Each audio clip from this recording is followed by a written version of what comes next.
नमस्कार विद्यार्थी मित्रांनो, परत एकदा सर्वांचं स्वागत आहे एमपीएससी वाला युट्यूब चॅनलमध्ये। मित्रांनो, तुम्ही जर महाराष्ट्र राज्य उत्पादन शुल्क विभागामार्फत जी भरती निघाली होती त्याची परीक्षा दिली असेल तर तुमच्या सर्वांसाठी गुड न्यूज आहे।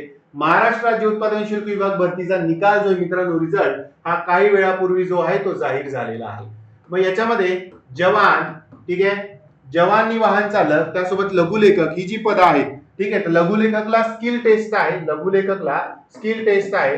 त्यानंतर जवान आणि तुमचं जवानी वाहन चालक या पदासाठी काय आहे, मैदानी चाचणी आहे। सो याचे जे रिझल्ट आहे ते आलेले आहे, म्हणजे तुम्हाला पुढे मैदानी चाचणी द्यायची आहे, या पदासाठी स्किल टेस्ट द्यायचं आहे, त्यानंतर तुमचा फायनल निकाल लागणार आहे। परंतु यासाठी कोण कोण पात्र झालेलं आहे मैदानी परीक्षेसाठी या पदासाठी, सोबतच लघुलेखकच्या पदासाठी स्किल टेस्टला कोण पात्र झालेले आहे याचे आधी आलेले आहेत, आणि बाकी तुमचं चपराशीचं जे पद आहे त्याचा फायनल निकाल आलेला आहे, कारण त्याच्यामध्ये कोणतीही पुढची स्टेप मित्रांनो नाहीये। आता निकाल तुम्हाला कसा बघायचा आहे, तर तुमची महाराष्ट्र राज्य उत्पादन शुल्क विभागाची ऑफिशियल वेबसाईट आहे, याच्यावर तुम्ही गेलं तर तुम्हाला इथं अद्ययावत बातम्यामध्ये लगेच दिसून जाईल निकाल। बघा, मैदानी परीक्षेसाठी पात्र ठरलेल्या उमेदवारांची यादी जवानी वाहन चालक पदासाठी यावर क्लिक केलं ती पूर्ण यादी तुमच्या समोर येईल। या यादीमध्ये जेवढ्या विद्यार्थ्यांची नावं आहेत ते सर्व विद्यार्थी जवानी वाहन चालकच्या मैदानी चाचणीसाठी पात्र ठरलेले आहेत, ठीक आहे। त्यानंतर तुमची पुढची यादी मैदानी परीक्षेसाठी पात्र ठरलेल्या उमेदवारांची यादी जवान पदासाठी, त्याच्यावर तुम्ही क्लिक केलं ती 110 पदाची यादी, याच्यामध्ये जेवढे विद्यार्थ्यांची नावं आहेत ती सर्व विद्यार्थी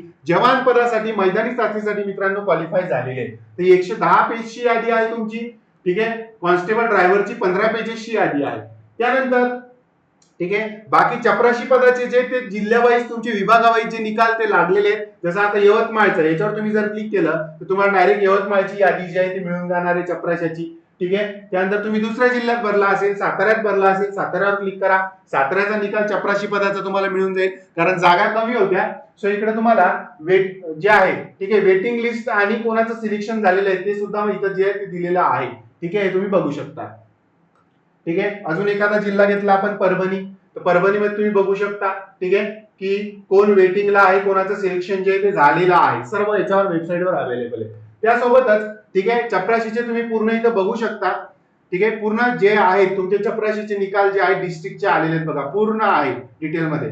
सोबतच तुमचं जे लघुलेखक आहे बघा, लघुलेखक कौशल चाचणीसाठी लघु टंकलेखक पदाचा, तर त्याचं सुद्धा 5 पानाची यादी आलेली आहे स्किल टेस्ट साठी, जे आहेत ते क्वालिफाय झालेले आहे।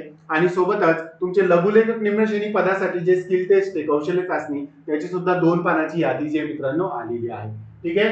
तर हे जे तुम्ही आपली जी ऑफिशियल वेबसाईट आहे तुमची त्याच्यावर सर्व डाउनलोड करू शकता, आणि ठीक आहे, बघून घ्या की तुमचं याच्यामध्ये सिलेक्शन झालंय की नाही चपराशी पदासाठी, किंवा लघुलेखक स्किल टेस्ट असतील, किंवा तुमचं जवानी वाहन चालक किंवा जवान पदासाठी मैदानी चाचणीसाठी पात्र झाले किंवा नाही। या व्हिडिओमध्ये हीच माहिती द्यायची होती। तुमचे विद्यार्थी मित्र कोणी या भरतीसाठी जर परीक्षा दिली असेल, चांगले गुण असतील, त्यांच्यापर्यंत ही माहिती पोहोचवा। पुन्हा भेटूया अशाच एका नवीन व्हिडिओ। धन्यवाद।